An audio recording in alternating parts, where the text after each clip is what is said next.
Dangerous ആയിട്ടുള്ള അസുഖങ്ങളുണ്ടാകും. അപ്പോൾ പല മതിലുകളിലും അതുപോലെ ചെടികളിലും എല്ലാം പറ്റിച്ചേർന്നിരിക്കുന്ന അല്ലെങ്കിൽ ഒട്ടിപ്പിടിച്ചിരിക്കുന്ന ഒരു തരം വലിയൊരു ഒച്ചാണ് ഈ പറഞ്ഞ രാക്ഷസ ഒച്ച് എന്ന് വിളിക്കുന്നത്.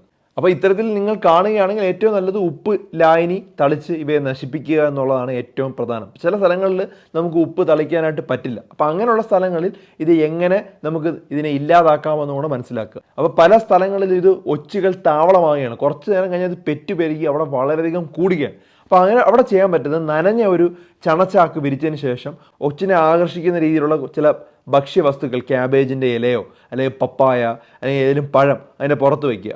അപ്പോൾ ഈ ഒച്ചെല്ലാം കൂടെ ആ ഭാഗത്തോട്ട് വരും. ഒച്ചിനെ ആകർഷിക്കാൻ വേണ്ടിയാണ് ഇത് ചെയ്യുന്നത്. അങ്ങനെ ഒച്ചിനെ എല്ലാം കൂടെ അവിടെ എത്തിയതിന് ശേഷം നമ്മൾ എന്ത് ചെയ്യുക, അതിനെ നമ്മൾ മൊത്തമായി എടുത്തതിന് ശേഷം ഒച്ചുകളെ നശിപ്പിക്കുക എന്നുള്ളതാണ്. തുരിശ് മിശ്രിതം എന്നിവ തളിച്ച് കൊല്ലാനായിട്ട് നമുക്ക് ശ്രമിക്കാവുന്നതാണ്. ആ രീതിയിലും ഉപ്പില്ലെങ്കിൽ നമുക്ക് ഉപയോഗിക്കാൻ പറ്റുന്ന ഒരു കാര്യമാണത്.